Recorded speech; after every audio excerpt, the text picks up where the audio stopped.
Yeah, give her hell. Thanks.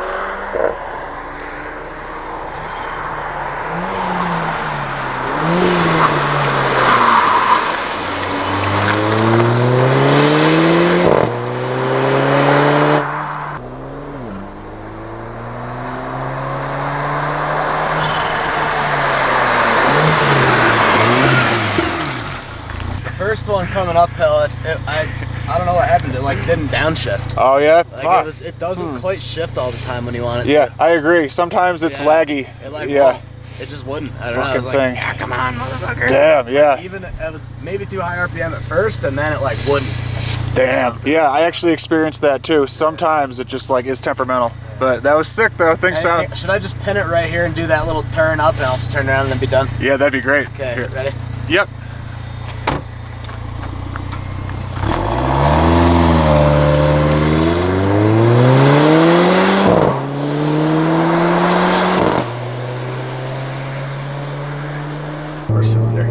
One turbo? Yep, just one turbo, 26 PSI to make 355 horse. Pretty sick. And under boost, it sounds cool. What's the red line? 62, pretty low.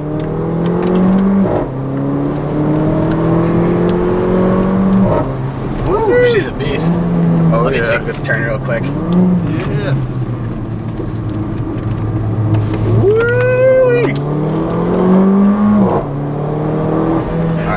We'll just go down, turn around, and then head to the top. Yeah, second gear is short. But yeah, this car is just 3,600 pounds. It's like the X5 that you enjoyed driving was 5,300 pounds or 5,200 pounds. Yeah, nah, so I much prefer this. This oh, is yeah? like a cool. sicky car. Wow. That was sick. Very nice. Oh yeah.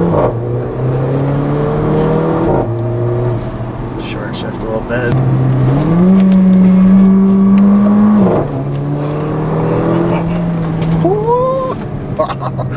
That's so fun. That's very nice. Oh, too much fun. This is a nice car. Yep. I think it's definitely taking the cake for best one I've driven yet. Cool. Overall. Yep. Probably the sickest car I've ever driven in some ways. Let's punch it. Ooh, wow. That's fun. Yeah.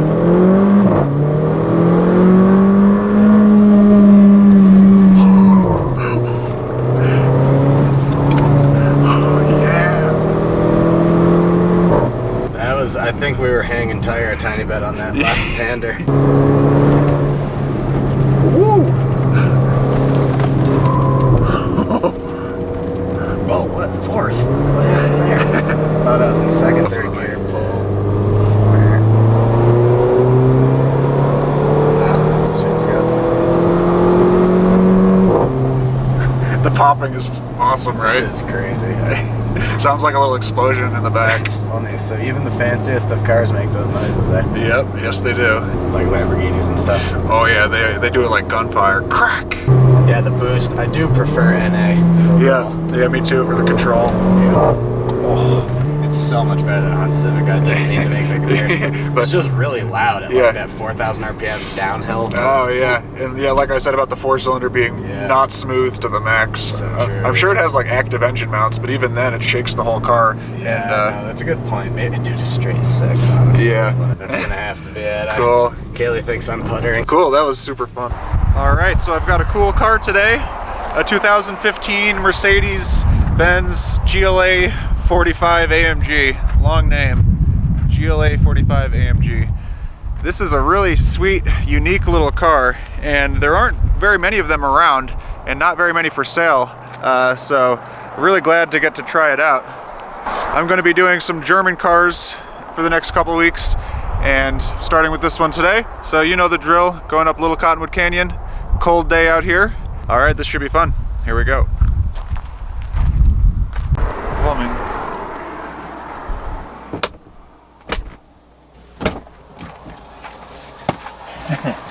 Woo! Cool. German car today. And this is the first car in 11 reviews that I actually have to put a key in the ignition. Ooh. This car sounds like a Focus RS. It's a 2-liter 4-cylinder, putting out 355 horsepower. That's pretty darn good. Extremely high output for a 4-cylinder 2-liter engine. I love it. So the owner of this car has a variety of cars, and he says this is his favorite one. And I can see why. It's a really fun thing to drive.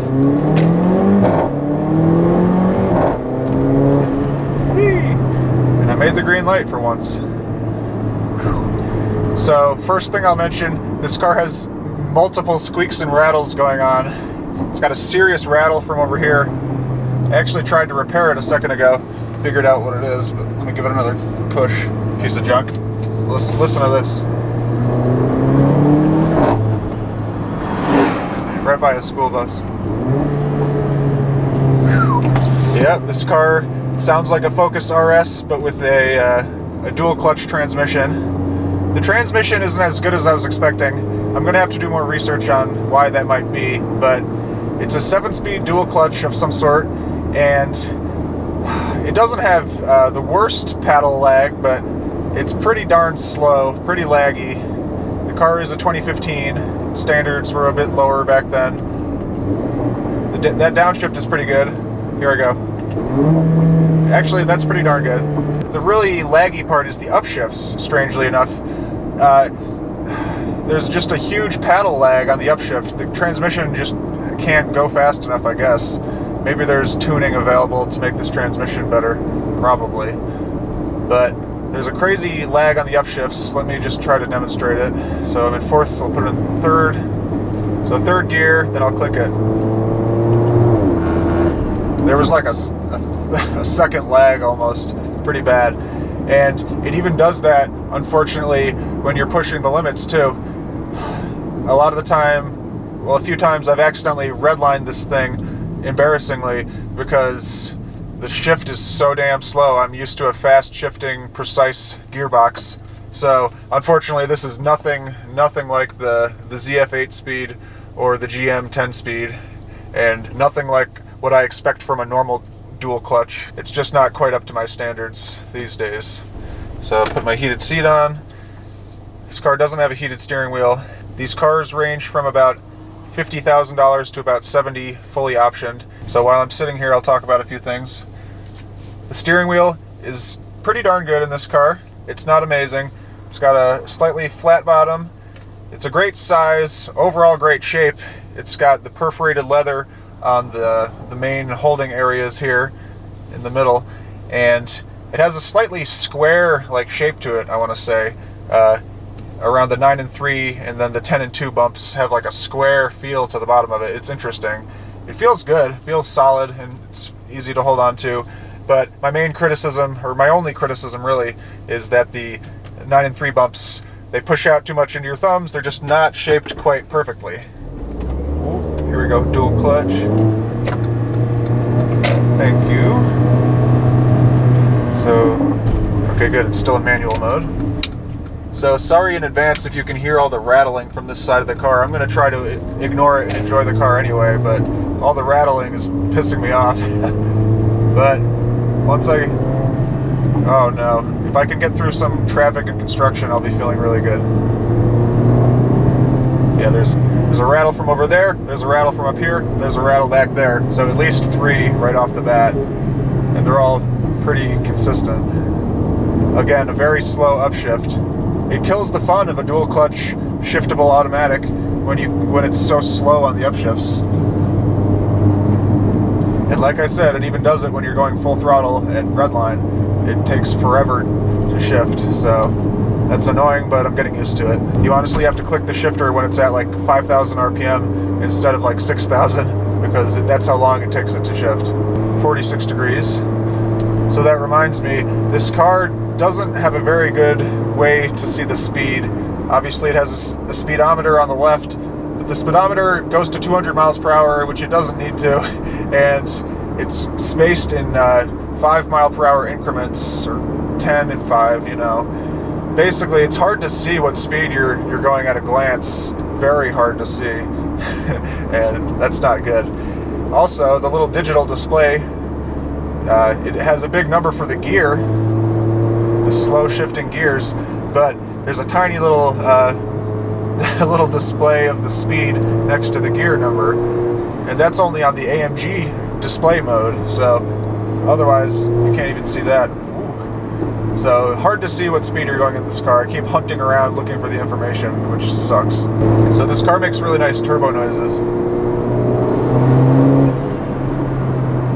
Hard to hear with the windows up because the car is pretty well insulated, although it's not as quiet as I would expect from a luxury car. Ooh. Wow, that was a very slow downshift. It didn't want to go into second there. Strange. Overall, the shifting isn't part of the enjoyment with this car. The popping noises are. So being a 4-cylinder, even though it puts out great power, this thing is so not smooth. It actually makes all the rattling worse. And it could very well be the cause of the rattling. All the vibrations from the 4-cylinder loosen everything up gradually.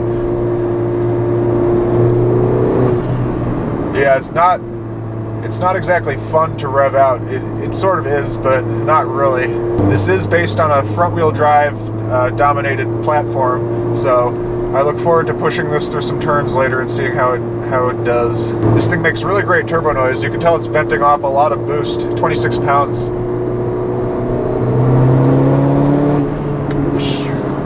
Love it.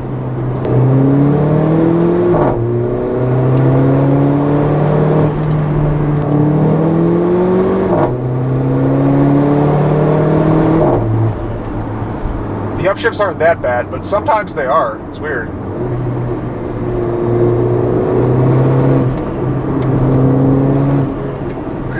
Finally taking some turns. I appreciate these seats. They're like rock hard, but they have great bolstering, and overall they're a really nice, really aggressive seat. I like them a lot, and the heated seats get really hot.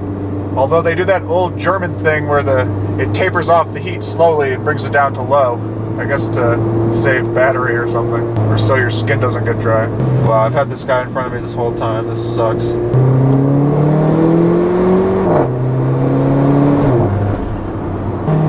Like I said, it's not really satisfying to rev this car. The vibrations are too much.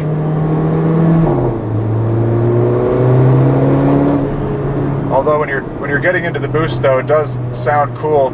It gives you the sensation that the Civic Type R and the Focus RS give you. Just lots of boost. Oh, come on.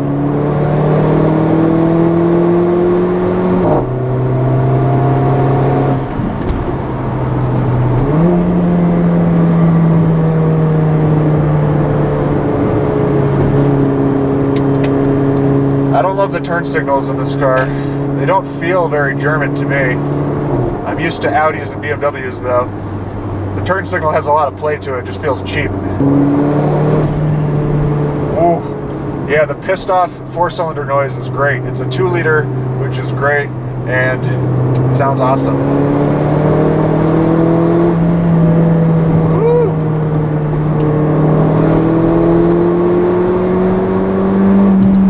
Wow. Great handling.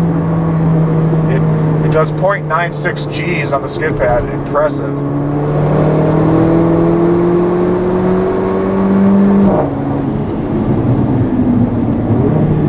Looking for the speedometer and can't find it. That truck was in my lane. This thing doesn't really plow with the front end very much. I was kind of pushing it through there and was off the gas because that truck made me nervous, but the front end was not really pushing at all. This has a very high limit. I haven't looked at the tires on here, but they seem like something pretty aggressive. The owner knows what's up. He's a cool guy. Alright, let's try to hear this thing a tiny bit. First gear, no one's behind me. Oh yeah.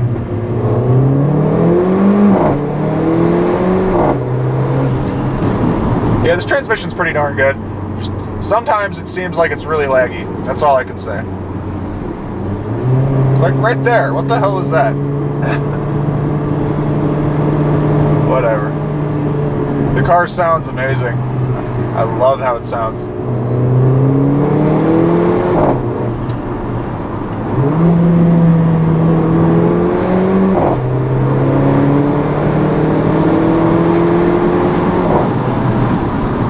The brakes are nice and they're not too stiff. They have good feel to them. They're not like BMW brakes, way lighter feeling and more feel. Well, more modulation ability. Yep. When it spools up and goes, it feels rightfully quick. I bet a tune could up the power even more to like 400 horsepower. The new version of this makes 417 horsepower or something like that. Pretty crazy. First gear. Any cops right here? No.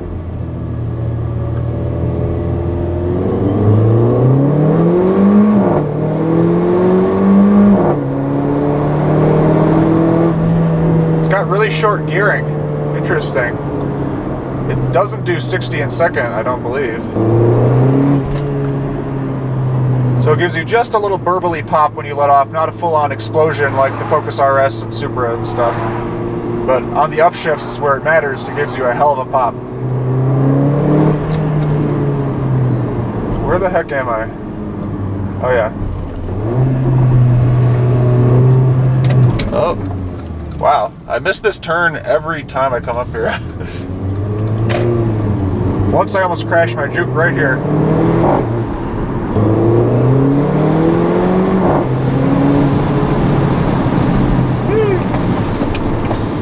Cool. So overall, the main attraction with this car is the cornering ability. Yeah, when you're engine braking with this car, it's vibrating the whole car and causing everything to squeak and rattle. It's pretty depressing. Other than that, it's great. All right, here we go.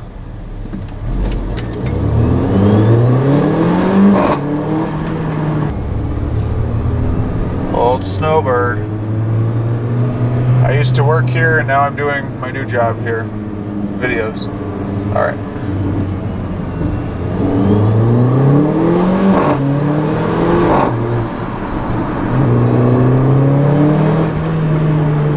Great turbo noises.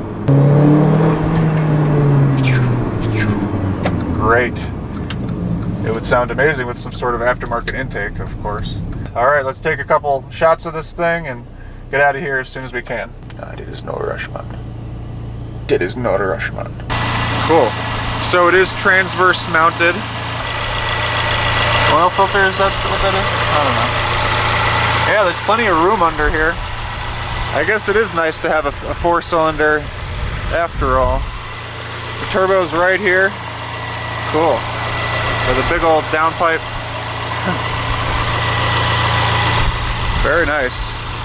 Nice and organized under here. A lot of leaves. Looks like a pretty big little turbo under there. Pretty good room back here.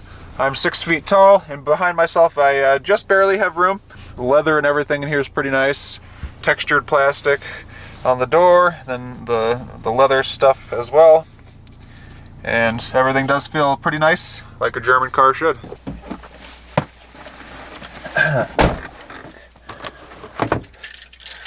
Oh yeah, this car has weird, old school door lock pop upper thing, whatever the hell they're called. The pop-up door locks.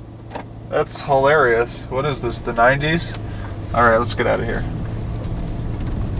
Mercedes has some weird traditions, I tell you what. Same with the seat adjustments on the doors. That's always annoyed me. I don't care for it. So manual mode. Car is warmed up. Let's go.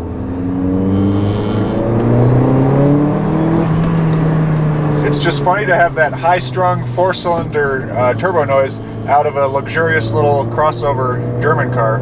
You'd expect a 6-cylinder. Get in your lane, stupid. This car does feel really good. The damn rattling. The cold temperatures makes the rattling worse. Someone needs to spend a few hours tracking down the sources of all these rattles and trying to fix them, because it ruins the car, kind of. So yes, This Mercedes has a nice interior, a little different from what I'm used to because it is a Mercedes. Like I've mentioned, it has the seat adjustments on the door like all Mercedes do, and I think that's really weird. It's just dorky. They don't need to be there. Although they're fairly well implemented in this case, not as goofy looking as in the past.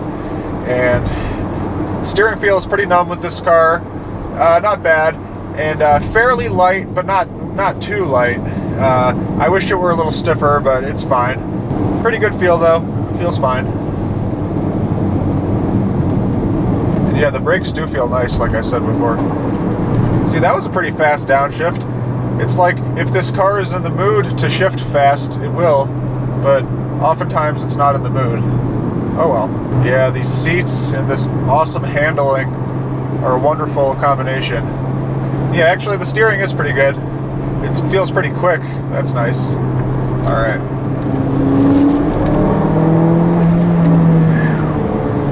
Yeah. This car does have short gearing, and it's not that fast of a car, but it's satisfying to wring out the four-cylinder. Although it does vibrate too much, it is still satisfying to rev it out. Most cars putting out 355 horse would have a 6-cylinder turbo for the most part. So I love the unique factor of this car is great. Oh, come on, this is my passing spot. Oh, come on. Oh, we did bad. Someday I will do these reviews in the morning, but while I work in restaurants, it's probably not going to happen.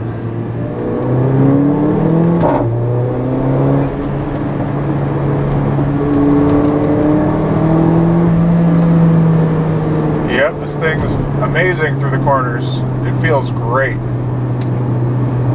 Tons of grip. Seemingly endless grip. It's so annoying to me that people trash talk modern crossovers all the time, saying how we should have sedans and crossovers are bad.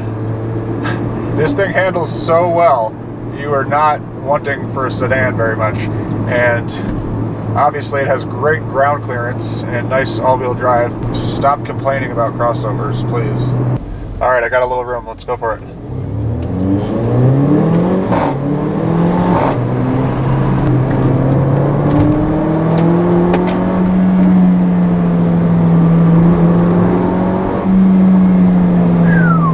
So much fun. This car is lightweight. It's not like an X5M. It's 1,000 pounds less than that. Well, no. It's this is a shocking 1,700 pounds less than an X5M, and it's a similar amount of fun, I gotta say.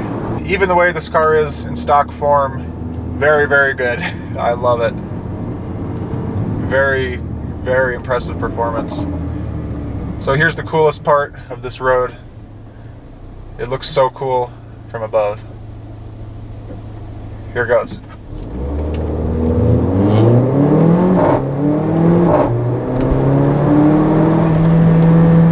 Oh yeah. Woo!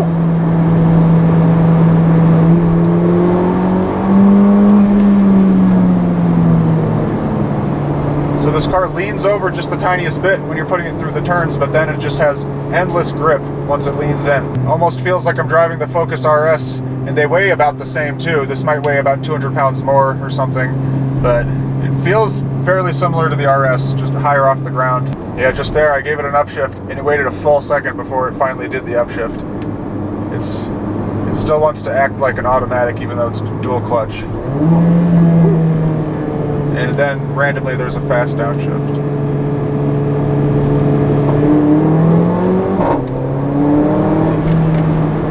The popping on the upshifts is truly impressive. It sounds like an explosion going off in the back seat. The most fun thing about a modern automatic, like I always say, is the popping on the upshifts, and it is the most satisfying thing ever. You're getting a fast shift and it explodes into the next gear. It's too much fun. Second gear is just really low. Anytime I downshift into second, I'm shocked by how high the RPMs go. It's always just annoying to take 2 shifts to get to 60. These paddle shifters are tiny, and I have to say, when you click the paddle shifter, it doesn't feel like you're actuating something in a system. It doesn't feel like you're actually like actuating anything mechanical. It gives you the tiniest little bit of travel, like a millimeter of travel with the weakest little click ever. like you're pressing a button on a digital watch. It just doesn't give you that mechanical feel that you're supposed to get simulated by the paddle shifters. The leather on the wheel is great. Very nice high quality leather with great stitching in the middle here. And the stitching is just perfect, not too intrusive. Oh yeah, one thing I was going to mention, these paddle shifters, they have like a little braille bump on the back of them. There's a little recessed divot on the left one. It's recessed, but on the right one, it's extruded or whatever. It protrudes. So you have the divot on the left, then the protruding bump on the right. And I guess that kind of gives you an interesting little feel to, it gets in your brain more that you're downshifting with this one and upshifting with this one. So, interesting little quirk of this car.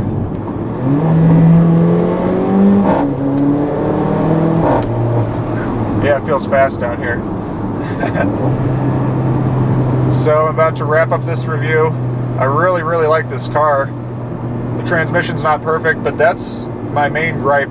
The transmission and all the creaks and rattles. This is the creakiest car ever. Right now it's creaking right there. I'm sure it's all being picked up on the microphone. So this car is creaky and the trans is a little laggy, but I love this car overall. I'm gonna have to do a little research into how much they cost. I think they're pretty cheap in price. They weren't that expensive when they were new. Maybe 30,000 for one of these. Ooh, sorry, I'm pulling off here. Sorry. Yep, this car handles like a champion. Love it. Cool, well thanks for watching my first Mercedes review. One of these days I'll get a proper AMG car with tons of horsepower and I'll rip it up. But this thing was great. Alright, let's give this car a numerical score based on its awesomeness. Category, powertrain. Transmission. This transmission has been upgraded and improved every year since 2015, but this one was a pain. 7. Output. This 4-cylinder kicks major ass. 7. Personality. This car sounds like any other Turbo 4, but does have great turbo sounds. 6. Reliability. Apparently these cars do well with longevity, though they seem to have potential for non-powertrain issues. It is German. 7. Category, chassis. Capability. This crossover handles amazingly, but it is front-wheel drive based, and that annoys me. 8. Fun. This lightweight is amazing fun to whip around. 9. Safety. This GLA has a modern design and should fare well. 7. Driver inputs. Despite an imperfect wheel and crappy turn signal, this car has great pedals and feels nice. 7. Category, value. Maintenance. This car has lots of diffs and requires a transmission oil change every 30,000 miles. 6. Cost of entry. These cars are somewhat rare, but can be had for about $28,000. 8. Long term. Being such a special crossover, I think this will always be venerated. 9. Fit and finish. Though the materials are nice, this was the most rattling pile of parts I've ever driven. 5. Category, styling, innovation. This car looks like a normal Mercedes, just blended into sporty crossover form. 6. Longevity. This car looks fairly timeless, excluding the rear end. 6. Wow factor. No one notices this car, but the AMG badge will command respect. 4. Personality. Though I don't love Mercedes styling, this car does have a unique character to it, and is likable enough. 6. That adds up to a score of 109. Not bad for a Benz. Thanks for watching and happy motoring.